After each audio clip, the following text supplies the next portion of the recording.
It's the CalebDMTG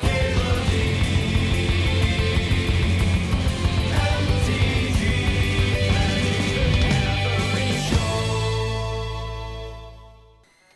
Anyway, we are now moving on to the gold cards. Oh shit, someone already liked my fucking tweet. It feels weird that ads are like such a large part of my life. When plugging things and whatnot. But when people like that stuff, when people like my ad tweets and whatever, it definitely does help us out, us streamers. Help us get more gigs. Help us get more briefcases full of money dropped off in dark alleys with handoffs and well, not like that. But anyway, Kamigawa Neon Dynasty. That's where we were going. That's where we were going with this. Asari Captain, the first of the gold cards. 3 red, white, creature, human, samurai. Haste. Whenever a samurai or warrior you control attacks alone, it gets +1/+0 until end of turn for each samurai or warrior you control. Yeah, red and white definitely both have the attacking alone thing going on. The cool thing about this one is you can attack with basically like any old shitter, and the opponent kind of has to trade with it because it's gonna be like really juiced up, right? Even if you just have this and like one other samurai, that other samurai is getting +2/+0.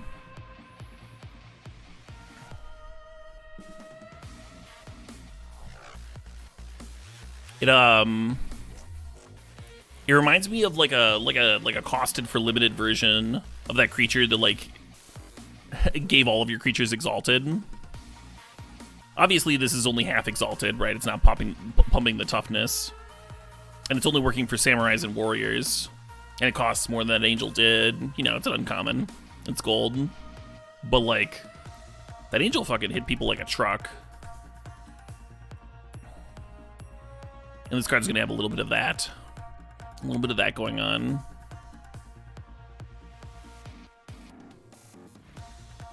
Not Exalted Angel. It was like a 2 white 4/3. They gave all your creatures exalted.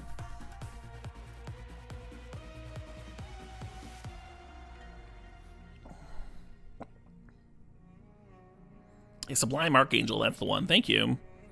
Man, if I could just remember a card name for once in my life, that would make me so much better at my job, but I super can't.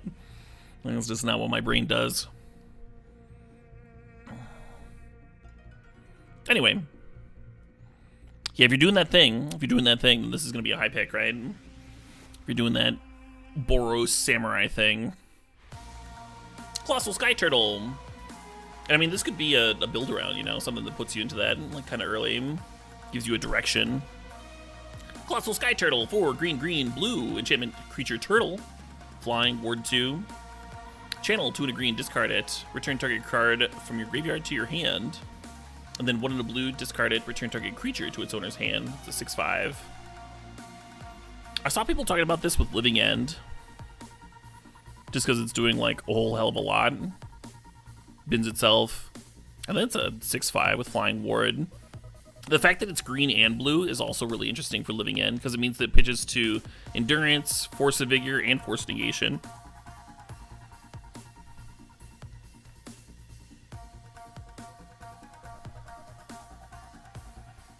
So that's modern. In limited, these are obviously like great abilities worth ramping into. You have like a 6/5 flyer. And then you got some like nice utility if you're not there yet. If you're not playing a ramp deck, this is still doing like useful things in the early and mid game. And then it's a late game finisher.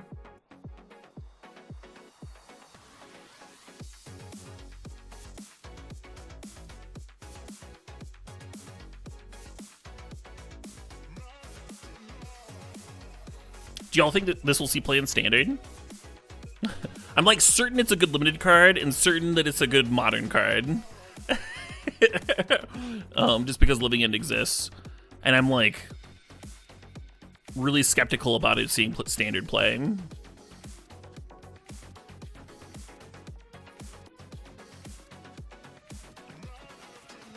You think it might just because it has a lot of modes? It does have a lot of modes, right? Like, I've played, like, straight old regrowth in Standard before.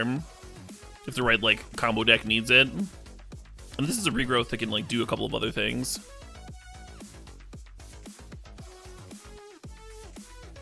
As a reanimator target. What's the cheapest reanimation card in Standard?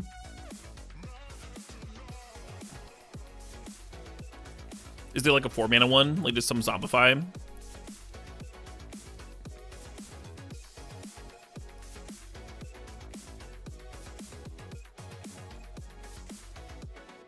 Why would this see play in Living End if it doesn't cycle? Well, because you're doing good things with the bin. Not every card in Living End cycles.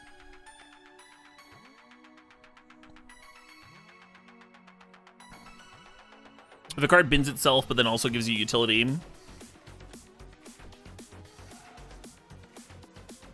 Living End doesn't say return all creatures that have cycling on it from your graveyard to play, right? Just all creatures. Mana intensive to bin? The green mode is mana intensive. The blue mode is not. Especially because you're impacting what your opponent's doing, right?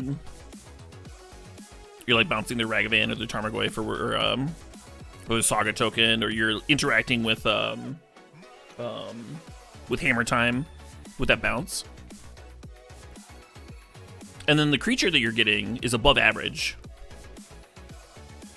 But the most important thing is, again, it pitches to Force Negation, it pitches to Endurance, and it pitches to Force Vigor. All while bouncing itself and giving you some, or binning itself and giving you some nice options.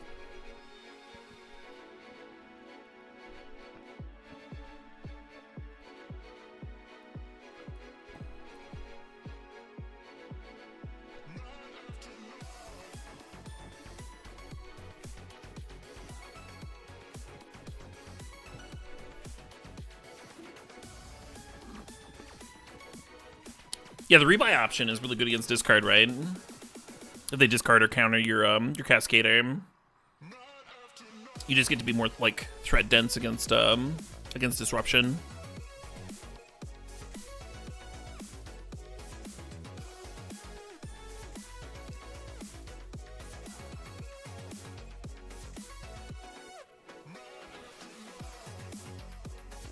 Brazen Borrower is more important than this card in terms of answering hate pieces. This is not going to replace Brazen Borrower. But I think you want both. Even if you're not playing 4 of both.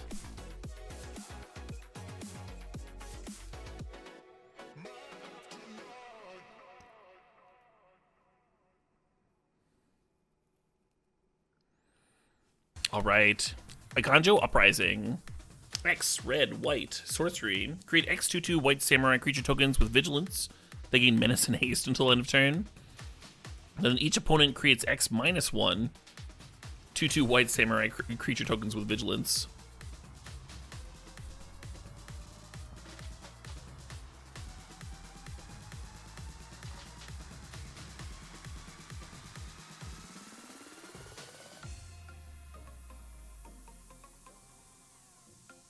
So on an empty board, you play this for 2.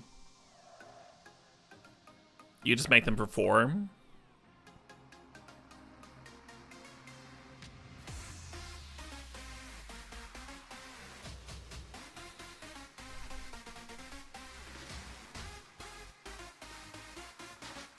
This card is dumb.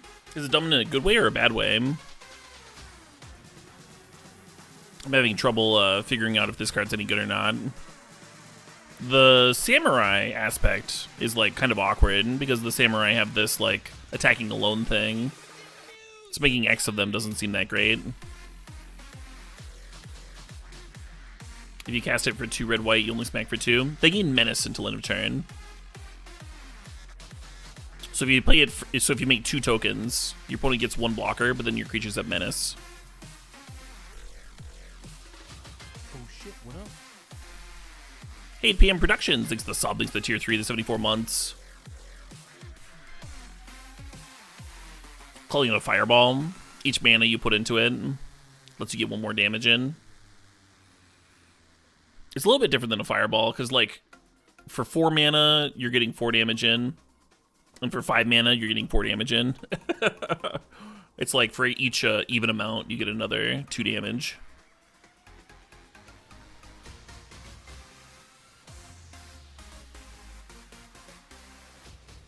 It's not bad with the other red-white card. With this one? No, it's not bad with the Asari Captain. I don't know how often that's going to happen in Limited, though, because this is a rare.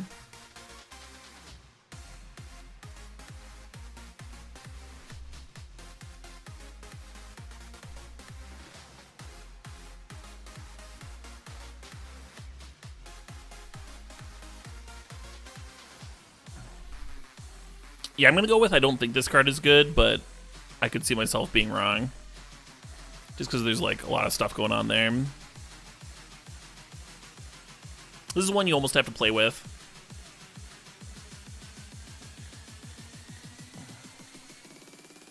You're pretty sure it's amazing in Limited? I mean, I would draft it in Limited and play with it just because it's like a rare and it's doing cool things. But I don't know if it's amazing. I mean, I guess any fireball effect is pretty good. Just a way to end the game. It is a really slow Limited format. There are a lot of like ramp type abilities. Not really in Boros, but you could be like Niam.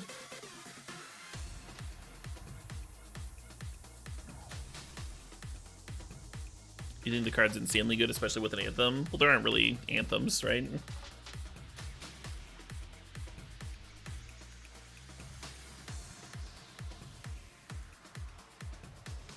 Three mana for a 2/2 Vigilance Haste. 3 mana for a 2/2 Vigilance Haste isn't like that great. That's like a like that could be a common, right? Obviously it's not just a 3 mana 2/2 Vigilance Haste.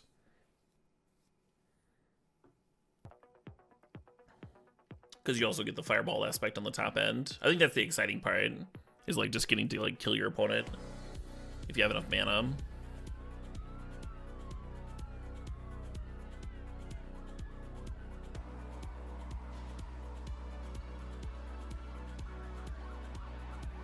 It only has Menace the first turn. Haste, it doesn't matter if Haste falls off. But it does keep Vigilance.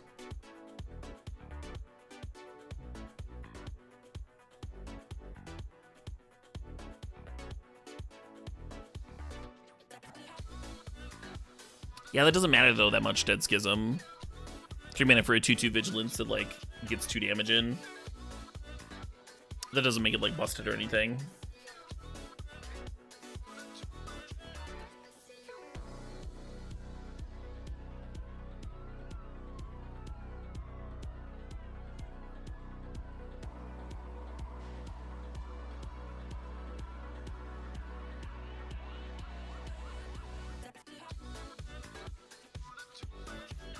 Yeah, much worse version of that card, Aegis.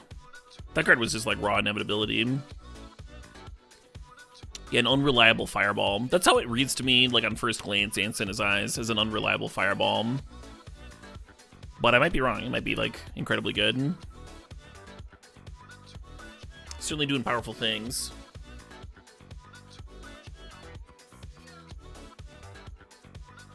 Is this okay when you're behind? I suppose so.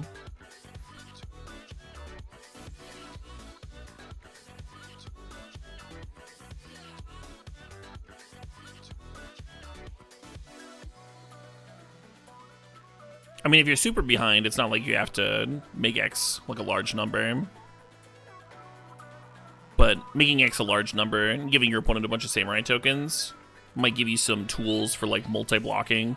Like if your opponent's got like 3/3/3s in play, I could see making X be a large number, and then even though your opponent gets a bunch of 2/2s as well, you get to like double block their 3/3s with your 2/2s. And then you're basically trading a 2/2 for their 3/3, and then you'll have 2/2s left over to trade with their 2/2s. I don't know. Stuff like that.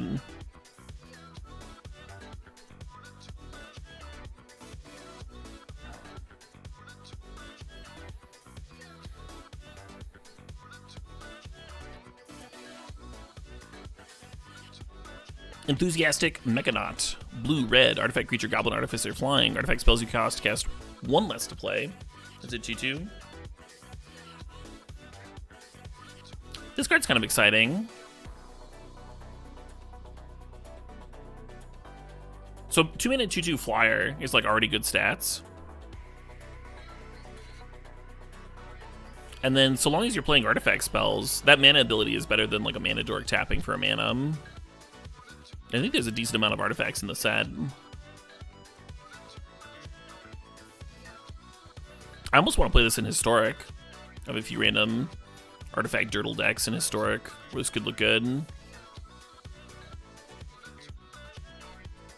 The Jwaira thing, yeah, that 4-mana 2/2 flyer. 2-mana is a lot different than 4 mana. The Jwaira thing from Dominaria, that owl, it was like a 4-mana 2/2 that basically did this. And that card, like, wasn't incredible or anything, but it was fine. At 4 mana, now we get a 2-mana version. Obviously, you have to be in blue-red. Played in combo with Emery and Paradox Engine. Yeah, that sort of thing. I was thinking Psy stuff, but, like, make your Chromatic Sphere cost 0. I suppose either way.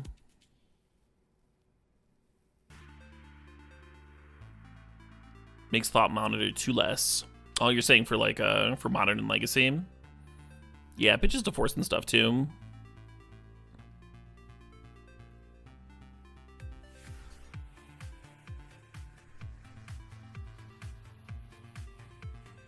Historic does have art. Well, wait, no. I misread your comment. There might be one Beat Elm. Sculptor exists? Yeah, this is a little bit better than Sculptor though, right? Like a 2/2 flyer as opposed to like a 1/2. A 1/2 is pretty worthless.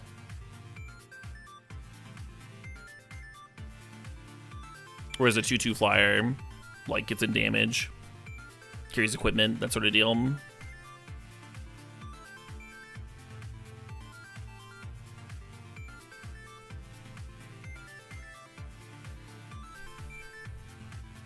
Anyway,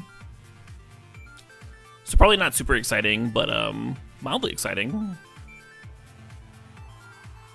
Bloom Shrieker, 1 black-green, enchantment creature cat beast. This is some fucking epic art.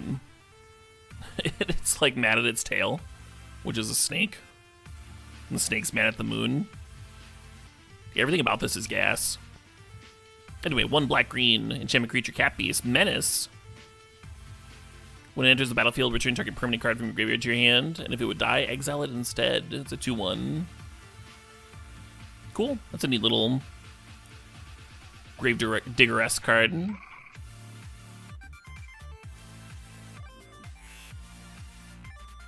It's not like bomby enough to force you into black-green,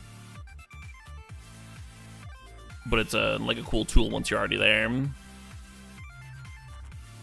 Or if you're black or green. It's like maybe a reason to add one of those other colors or hedge towards it when you're drafting.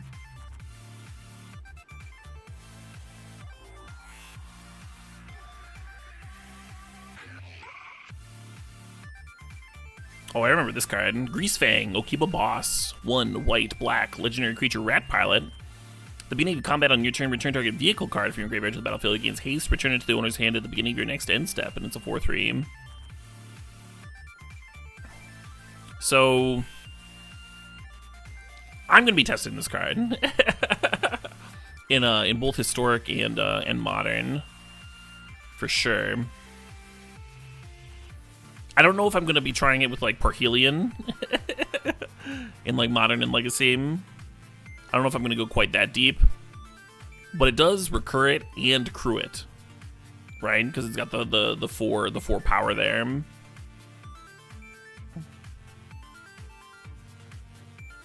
But like Sky Sovereign, right? Sky Sovereign is like borderline good enough in Modern and Historic anyway. It's like pretty close. So if you can bin it on turn 2, and then like just play this, and recur it on turn 3, recur it, crew it, attack. Sky Sovereign coming into play, killing something, and then attacking, killing something. And then it goes to your hand, and then like, unlike Parhelion, it's like very recastable from your hand too.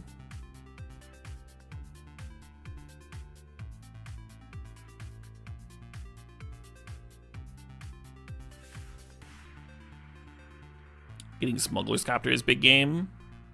In what format?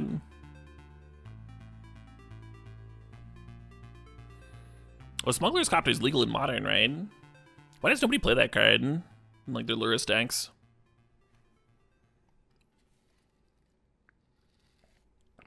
Smuggler's Copter like loots away larger vehicles too. Not legal in Pioneer, of course. Not in Historic.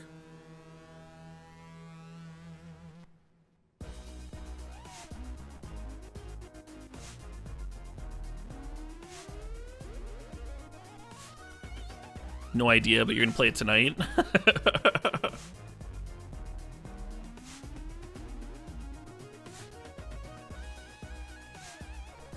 Ephemerate the Sky Sovereign after attacking? Oh my, oh my.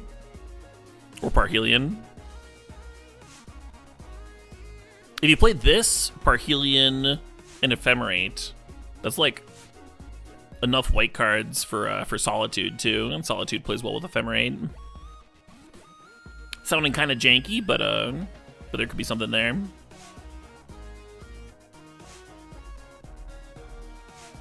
Would I add blue to a Greasefang deck? Potentially. I wasn't planning on it. Black has a few different ways of bidding things.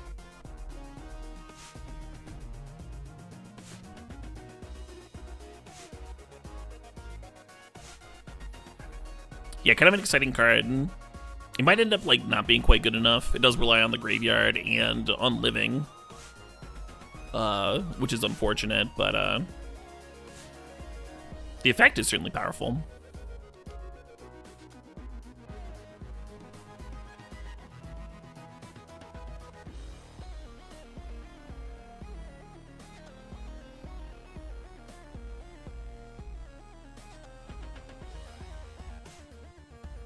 Hidetsugu consumes all. 1 black red. Destroy each non-land permanent with mana value 1 or less. Each non-land permanent with mana value 1 or less. So the first level is like a Pernicious Deed for 1.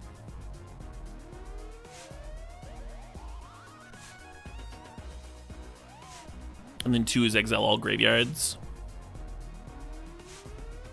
So those are both like kind of niche things. Kind of good, kind of niche. Yeah, good against Cat Oven, good against Lurrus. You can hit like multiple DRCs. I'm kind of thinking if this would be like good in Legacy. You're hitting all the Urza Saga constructs too, as well as the things that are juicing them up.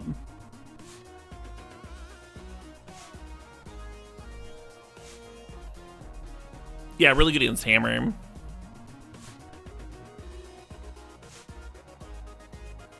Is it good against Oven? Yeah, you're hitting the Witch's Oven and all of their food.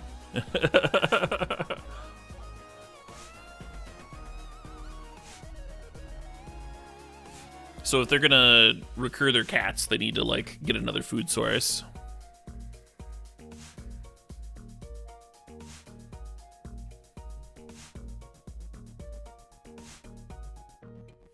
And then the backside is a 3/3 with Trample. Whenever it deals damage, you put a 1/1 counter on it. Whenever it deals damage to a player, if it has dealt 10 or more damage to that player this turn, they lose the game. Oh, okay. Yeah. It feels like that last ability is like literally just added for EDH, right?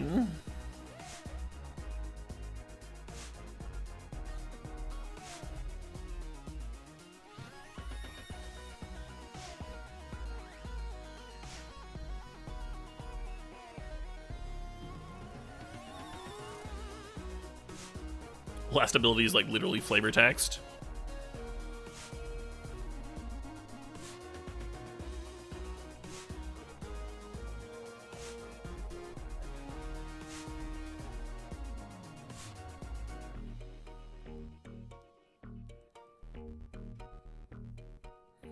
Might of Oaks, get that combo going. Get that combo going. Pump it up, throw Berserk on there.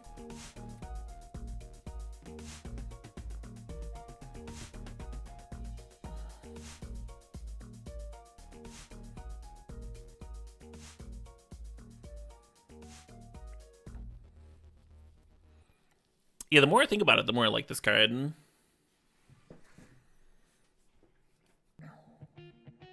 I'm not sure how main deckable it'll be. Just because, like, the abilities are kind of niche. But I could see some, like, value mid-range deck.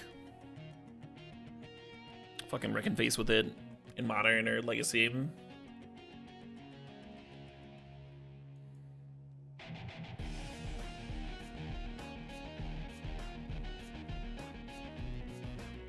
Maybe like a Grixis control deck. The only issue with Grixis control in Legacy is the exiling all graveyards. Like, you don't get to play Uro, right? It's a pretty big issue.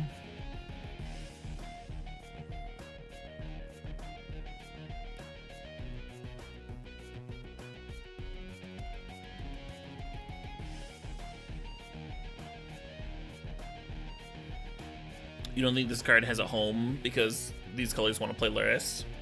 That could be true, but you don't have to be just like these colors, right? Maybe like a 3 or 4 color deck. Some wonky control pile.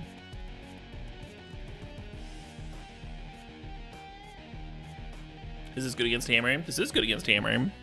It's not going to be like the only disruption that you want. You're going to want other things. But I think it is good against Hammer, yeah. Like, really good.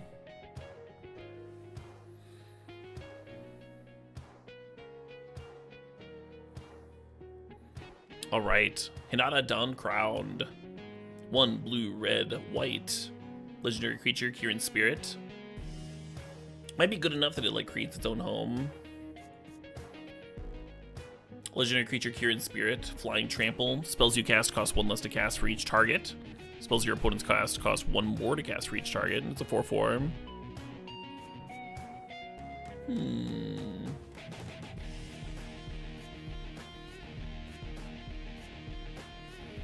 I mean, this card is costed very aggressively, right? 4 mana for a 4/4 Flying Trample. With some annoying abilities.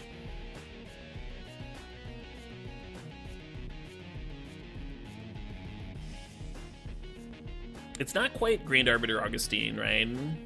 The abilities are not that obnoxious.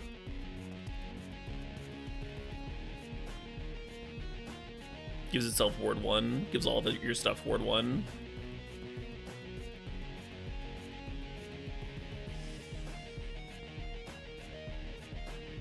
Two mana Magma Opus. Oh, just because you're targeting like literal fucking everything in the world.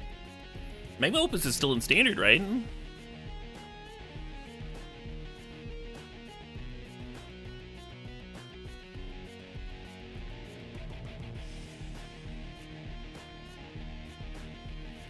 Yeah, you gotta imagine that's gonna be a thing.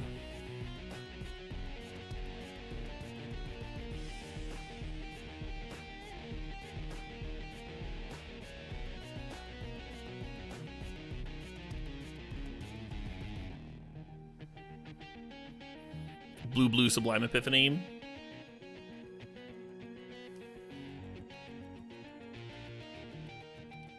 Yeah, spending 4 mana for a 4/4 flyer is like not really what you want to be doing in a historic Jeskai control. But a lot of the other cards that you might want to consider playing in historic Jeskai control get like quite good with it, huh?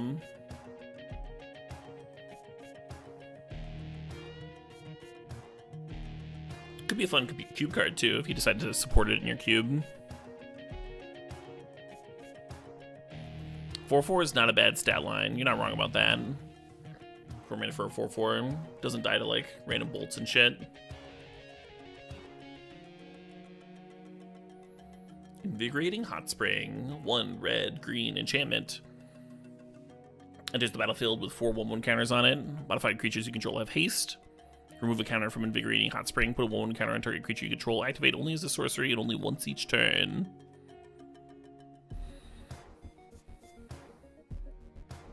Seems a lot worse than that Riot enchantment, Tom. Where all your creatures are uncounterable, and then you get to choose whether to get a 1/1 counter or haste.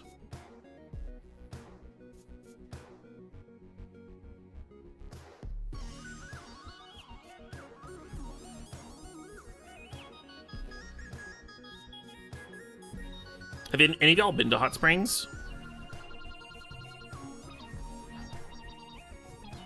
I've been to a few. They are extremely refreshing. My favorite one that I went to, I don't even remember the name of the spring, but it was kind of in the middle of nowhere, California. And they had hot springs, which are basically just like natural hot tubs that smell like sulfur. Just incredibly soothing. Chilling in a bunch of rocks in the middle of woods. And it had the hot springs, and then it had like this this fucking stream flowing by right next, this cool freshwater stream. And so I would soak in the hot spring for a while, and then when I was like good and baked and my skin was all red, you know, from the heat, I would jump out, run over the spring, jump in, let it like whisk me down current for a ways. This like cool spring water, and then I would jump out, run back into the hot tub. Not a hot tub, the hot spring, but you get the idea.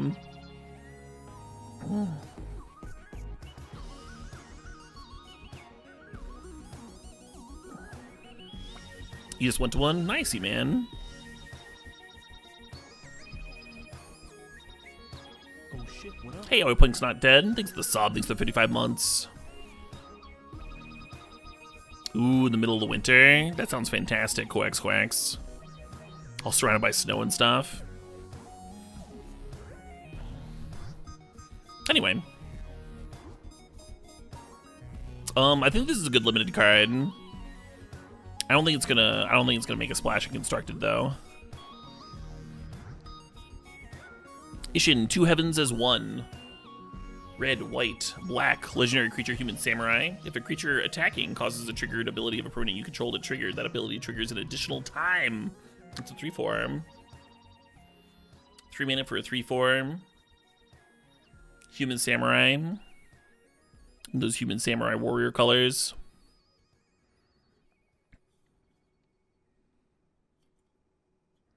I mean, the ability is definitely powerful. Get double annihilator. Get two of each of your hero blade hold triggers.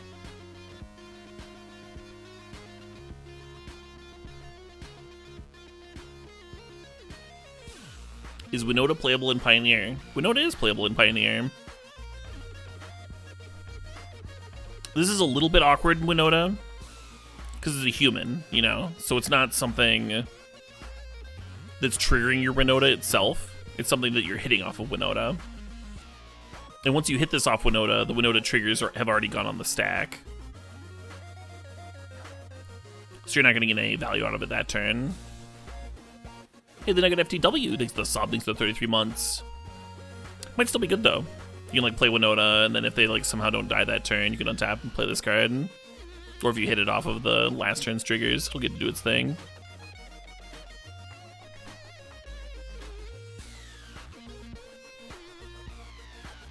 Hellrider, Cruxa, that sort of thing. Yeah, that sort of thing.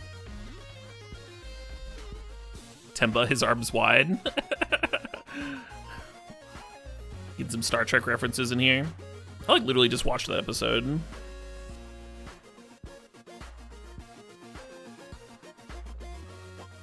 But what do you mean?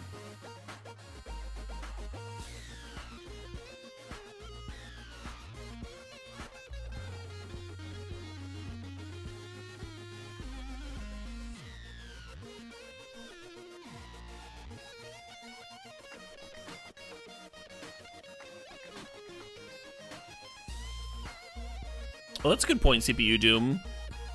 If you turn 2 play a non-human, and then play this on turn 3, then doubling the Winota trigger, like, kind of lets it function like a non-human, since you're doubling. So a human hit that also can help human trigger the Winota trigger, unlike most humans. Yeah, maybe it's good enough. Certainly an exciting card doing exciting things. Jukai Naturalist, green, white, enchantment creature, human monk, lifelink. Enchantment spells you cast cost 1 less to cast. It's a 2/2.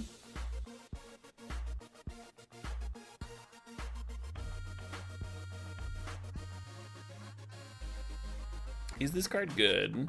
Obviously good and limited, right? You got a 2 mana for a 2/2 lifelinker that's ramping you. A lot of enchantments in the limited set.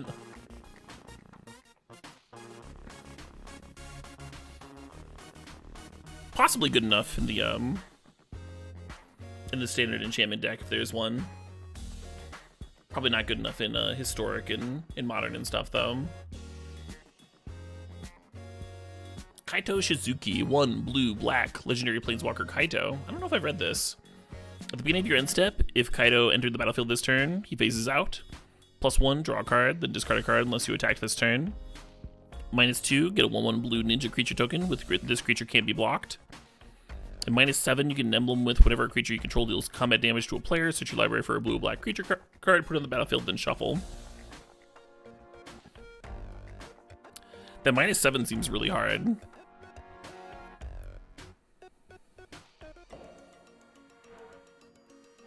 And you can only downtick once.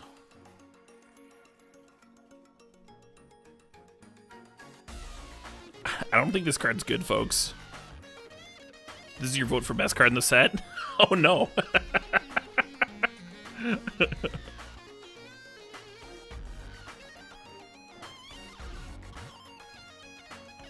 Protects itself? Sort of. Protects itself once, right? So you're not gonna be able to answer it immediately unless you have an instant speed removal spell or whatever. But you kind of don't need to answer it immediately. Because you play it and you downtick and then you have a 1/1. And then they get to like draw a card and then you kill it. 3 mana to make a 1/1 and draw a card is not exciting to me. I mean, maybe you're just playing this and upticking like literally every turn. So then you have a planeswalker that's like quite good if you also have creatures that are in play and attacking. And it's like kind of bad otherwise.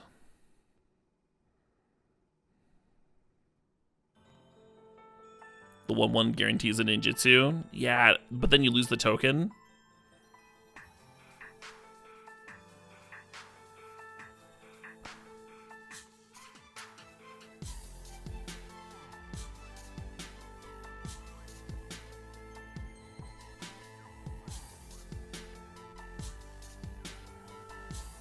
But it doesn't make them discard a removal spell, Dragonheart.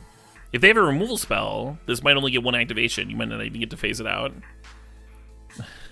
And then it's like very fragile. If you play this in downtick, your opponent only has to hit it for 2 damage.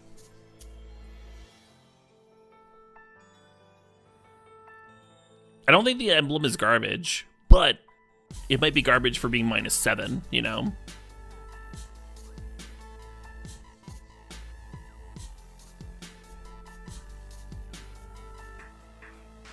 Like if it was like -5 or something, I might be a little bit more excited.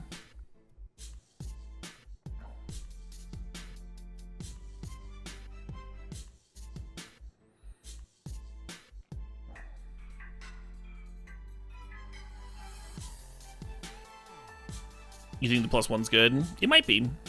I might be underestimating it. My first read is that I'm not impressed by the card. I'm not impressed, I'm not excited, but like I also don't really play ninjas very often. And I might be underestimating the +1.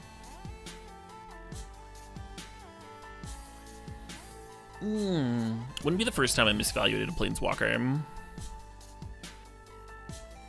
The Kami War. 1 white, blue. Oh, I should say like as with all planeswalkers, obviously it's a great limited card. The Kami War. 1 white, blue, black, green, red. Saga. 1 exile target non-land permanent opponent controls. Well, that's a good start. 2 return up to 1 other target non-land permanent to its owner's hand. Then each opponent discards a card. Well, that's pretty fucking good too. And then the flip side, it exiles itself, comes into play as a enchantment creature, Dragon Spirit, which is all colors, flying, trample. Whenever it attacks, defending player chooses a non-land card in your graveyard, return that card to your hand, and it gets +X/+O until end of turn, where X is the mana value of that card, and it's a 6/6. This card fucking rules. I don't know if that makes me like a casual durfer that just like loves every dragon he sees. there might be a little bit of that in there. But I mean, these are like all good abilities. You have to spend 5 mana, but it's... Or you have to spend like 1 mana of each color, but 6 mana is not that bad for something that, like, when it comes into play, you exile something, and then you bounce and make them discard. Like, you're already getting, like, good value off those first 2 abilities. And then the 6/6 is sweet. Oh shit, what up? Maybe it plays a bit like ECD. I think this card might be better than ECD. Obviously, it should be, you know, for costing 6 and one of each color. And certainly a more powerful card. Hey, Cookie Inferno thanks for the 6 months there. The sub is a reminder to drink water. Hell yeah.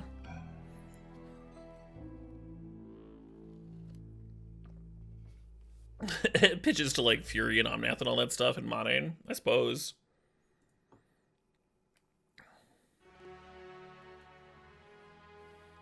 Link it with Yorian.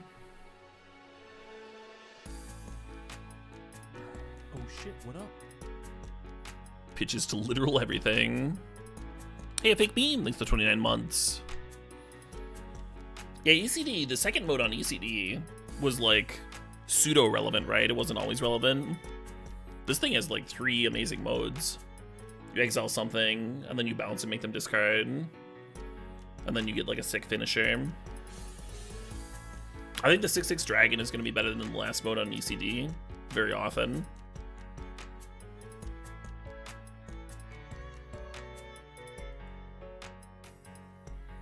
Yeah, I think I'm in love. I also want this art.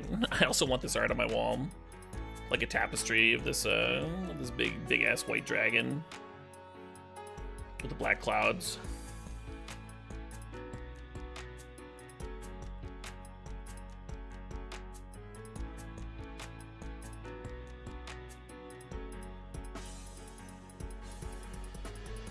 You want to replenish this into play?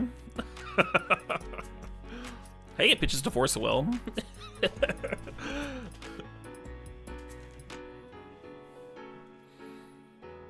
My only complaint with this is that it can't hit lands. If it was just like exile target permanent.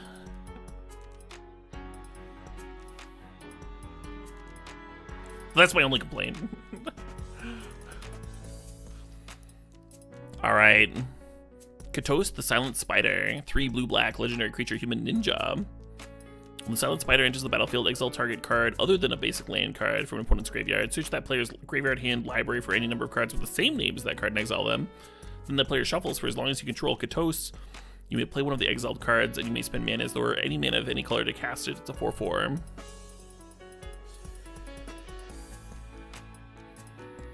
So you surgical extract somebody, and then you get to like...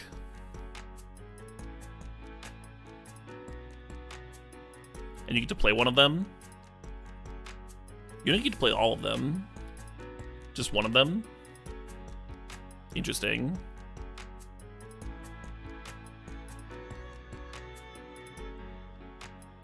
Cool in Cube. Super, well, I don't know how cool it is in Cube, actually.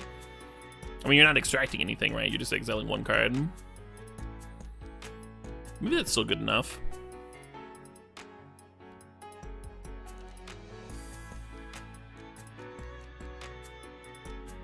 Extract was 4 mana, but you are getting a 4/4 body, and then you get to play a card. A little bit more value than Cranial Extraction.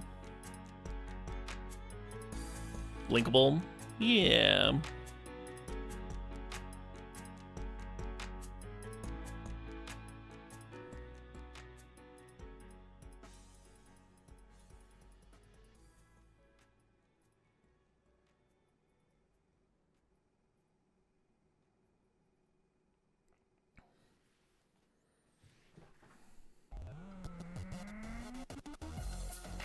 You feel like it should have flash? Yeah, there's just not enough space. They'd have to like scribble it into the margins. They can put it here down by the artist name, like this card has flash. I hope someone reads it. Put it in the art. In brackets, like this card has flash. With like an arrow pointing down to the text. Look how much fucking text is in here. Need like a magnifying glass to like read it.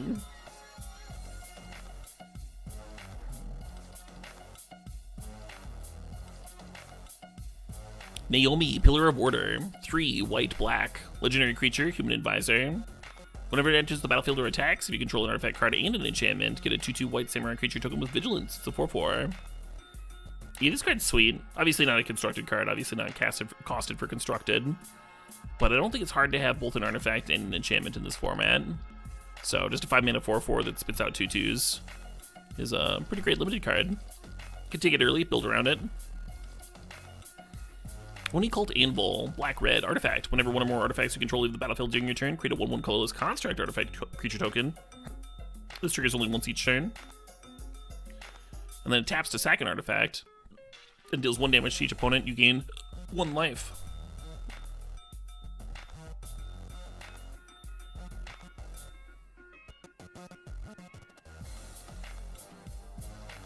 I think this card's great.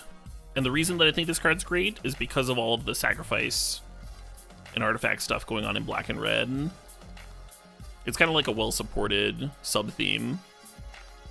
And it's a theme that like doesn't have a ton of sack fodder. This just gives you like infinite sack fodder. I think there's going to be more outlets than there are going to be like really convenient ways to generate fuel. And this just kind of gives you infinite fuel. So, in the context of the rest of the set, I think this is pack 1 pick 1-able. This gives you like a solid direction to go for. It's gonna be really important. It's only gonna be like good in one deck, but obviously it's like really, really good in that deck. Prodigy's prototype, 1 white, blue, artifact vehicle. Whenever one or more vehicles you control attack, get a 1/1 colorless pilot creature token. With this creature cruise vehicles as though its power were 2 greater. So it cruises though it has crew 3. Or cruises though the 1/1 cruise as though it has as though it's a 3/1. And then it's a crew 2 to crew this vehicle. The 3/4. This card seems awesome. Like 3 mana for a 3/4 vehicle with crew 2 would be like borderline filler stats, but then just like spitting out 1/1s. Card seems great.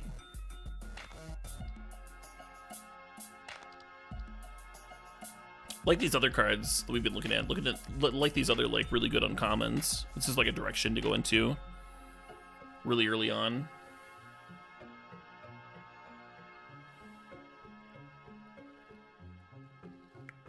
Clearly just limited cards. Ryu Storm's Edge. 2 red, white, legendary creature, human samurai, first strike. Whenever a samurai or warrior control attacks alone, untap it. If it's the first combat phase of the turn, there's an additional combat phase after this phase. It's a 3/3. Yeah, this one's kind of exciting, huh? Certainly a limited bomb. And potentially constructed playable. Even if you're just playing like a 3-mana 3/3 on turn 3, when you play this, attack, get to attack again. Plays well with all the other samurai. Yeah, Uber Exalted.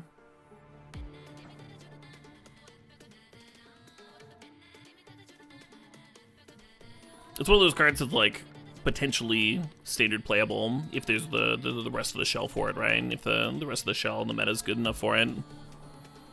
It's got the power. Risoni, Asari Commander, 1 red, white, legendary creature, human samurai, 3/3 haste. Whenever it deals combat damage to a player, if it doesn't have an indestructible counter, put an indestructible counter on it. Whenever combat damage is dealt to you, remove an indestructible counter from Risona. This card's kind of fucking sweet. Like, control decks are not going to be dealing combat damage to you very easily. So if you sneak a hit in with this, it's going to be really hard for them to answer.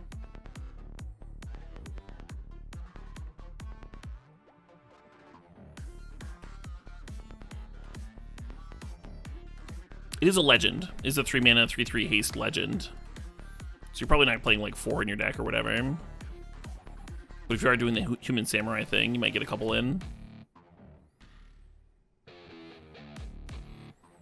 Not busted. I don't think this is a busted card by any stretch. But potentially good enough. Satoru Umizawa, 1 blue black, legendary creature, human ninja. Whenever you activate a ninjutsu ability, look at the top 3 cards of your library, put one of them into your hand, the rest on the bottom of your library in any order. This ability triggers only once each turn. And then each creature in your hand has ninjutsu 2 blue black. It's a 2/4.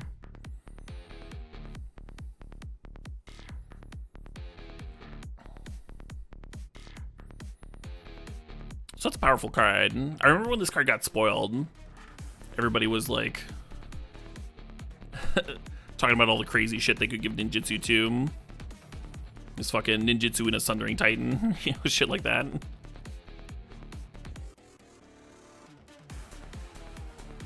Ninja Eldrazi. The issue with ninjutsuing Eldrazi is that you're not getting the Annihilator.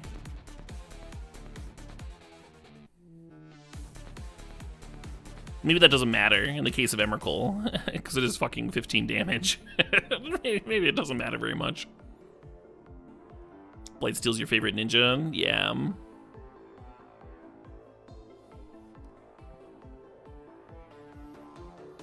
The Blightsteel's already unblocked, too. Ninjutsu Phage? If you ninjutsu Phage, the game is fucking ending. For sure. Seems fun to mess with. It does seem fun to mess with. I think that first ability is very good, too.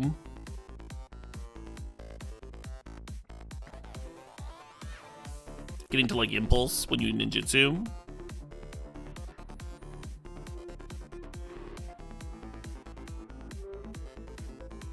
This card excites me more than the Planeswalker.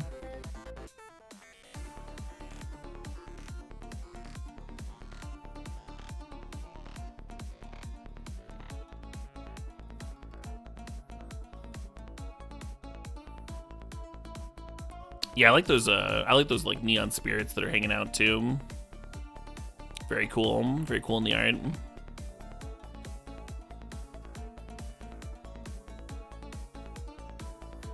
The green massive creature that uses elves uses as a finisher. Talking about Craterhoof.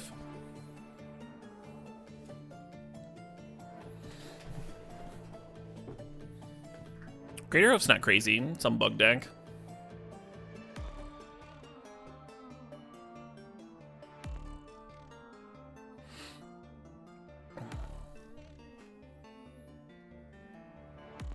All right, next card. Silver Fur Master. Blue, black, creature, rat ninja. Ninjutsu, blue and black. Ninjutsu abilities you activate cost 1 less to activate. Another ninja and rogue creatures you control get +1/+1, 2/2. Sick. It's Master Splinter. Yeah, all of these abilities are great, right? It having ninjutsu itself, it anthemating the other ninja and rogue creatures you have. Making your ninjutsu abilities cheaper. If there is a constructed ninjutsu deck, then oh boy, will this be a role player? And obviously a direction you can go in limited too. I skipped a green-white legend, did I?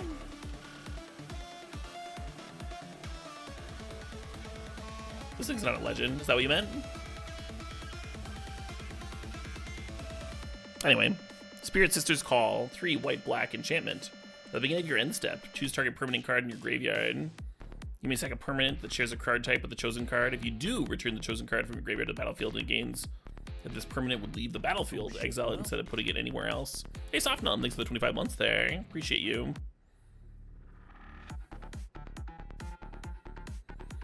Three white-black enchantment. I just like read all of this and like none of it stayed in my brain. Target permanent card. You may sack a permanent that shares a card type with the chosen card. If you do, return the chosen card from your graveyard to the battlefield. Okay, so you're using this to reanimate stuff. So every turn you get to sack a creature and recur a creature, or sack an enchantment to recur an enchantment. Hey, Rick Mallard, thanks for the 57 months there. Recurring Nightmare? Yeah, this is not Recurring Nightmare. The creature you're recurring is going to exile itself if it dies, so you can't do loops with this. And then you only get to do it once a turn and at your end step. So my instinct is that this card is very bad. Obviously, like, standard reanimation spells are not going to be as good as Recurring Nightmare. Recurring Nightmare is pretty fucked up. But even with that in mind, I think this one's kind of bad. Like, I think it's worse than that 7 mana spell where you get to, like, recur a creature every turn.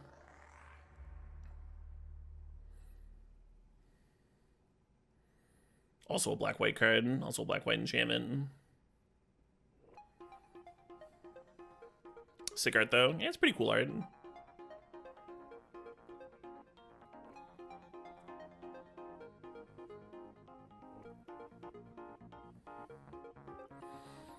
Anyway, Tsutsuki, the living lore, green, white, legendary creature, human dryad.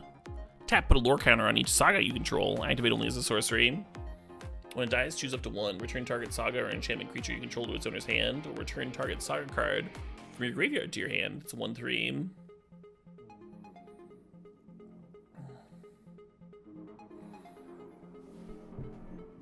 Yeah, someone said that they were really excited to hear what I thought of this card, and so I was just funning with them a little bit. My apologies. This Caleb guy's a real jerk. Green and white for a 1/3. Legendary creature, human dryad. So putting a lore counter on your saga is just speeding it up, right? Just helping it race to the end zone. Which is pretty good with these saga creatures, because a lot of them you like really just want the saga creature. So speeding up to that part's fine. And then when it dies,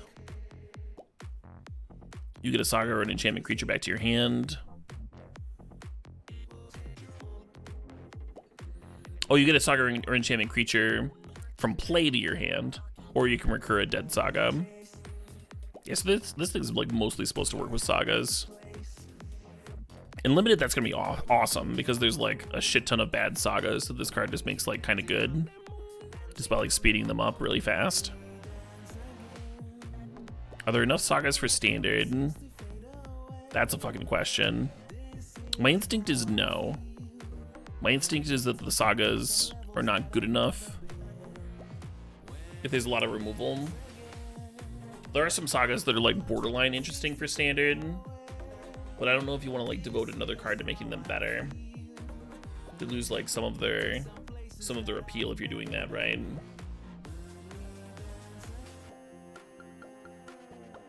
You think this looks better than it is?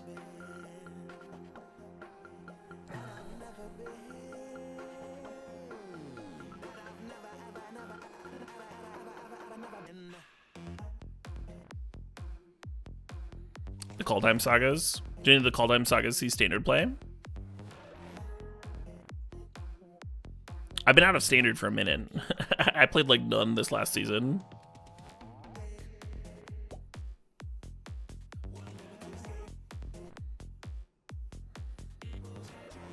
Do the Kaldheim sagas like play well with this? Are they ones that you like really want to race? Binding of the Old Gods. Yeah, Binding of the Old Gods, like the best part of it is the first ability, right? Like, you don't really want to pair that with this card. My creatures need to get Death Touch sooner. Hey, Pure Zero, thanks to the sub, thanks to the 60 months.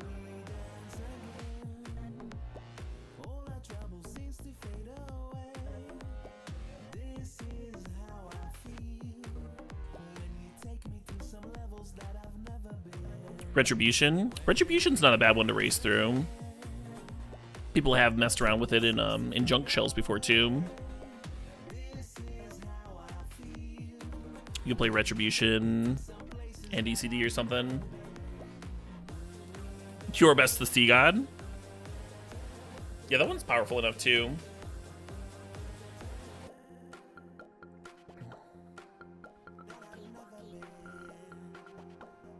ECD's out of standard. Gotcha.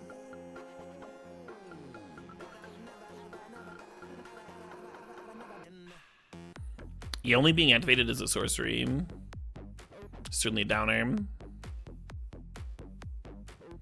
Cure is also not in standard anymore.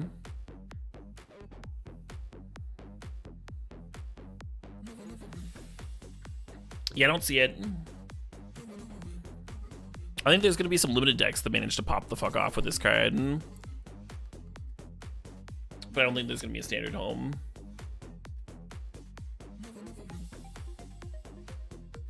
One of the cool things about sagas, not all the sagas, but most of them, is they give you value and they like don't really care about opposing creature removal.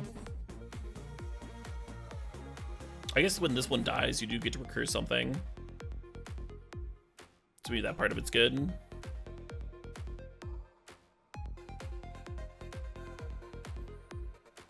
Tamiyo, Completed Sage. 2 green. Hybrid blue-green and a blue. Legendary Planeswalker, Tamiyo. The completed is Phyrexian, actually. So going to be played with blue Green or 2 life. +1, tap up to 1 target artifact or creature. It doesn't untap during its controller's next untap step. It's a fine ability. -X, exile target non-land permanent card. Oh, I should mention, if you pay the completed cost with life, if you spend 4 mana and 2 life instead of 5 mana, it does enter the battlefield with 2 fewer loyalty. You'll have a 3 loyalty Planeswalker instead of 5. It's an important one to keep track of. Don't want your opponents scumming a couple extra loyalty on accident. The +1 is good. +1 helps defend it. And then it's got -X, exile target non-land permanent card with mana value X from your graveyard. Create a token that's a copy of that card. Also solid, also interesting. And then -7 is create Tamiyo's Notebook, a legendary colorless artifact token with spells you cast cost 2 less to cast, and tap draw a card. I think this card's good.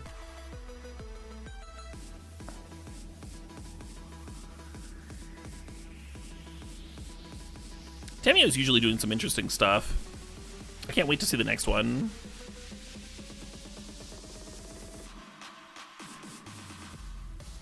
Yeah, good old Tamiyo. That's one of the fun things about Planeswalkers, right? And seeing how they adapt over the next sets. Knowing that you can come back a few years later, see the next version. Yeah.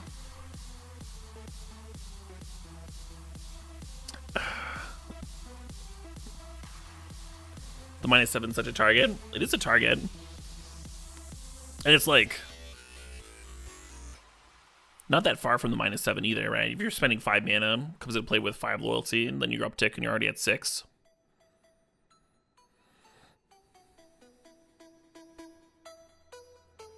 The set is indeed fully spoiled, or I would not be doing a set review.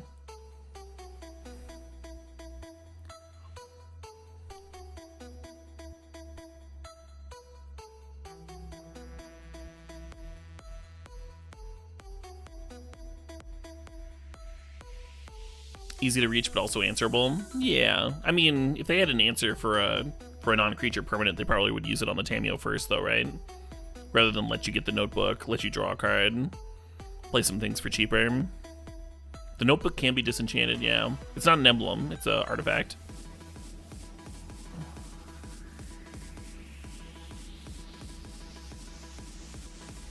Yeah, I think this card is good. I don't think it's busted, but I do think it is good. All right, we have ended the gold section.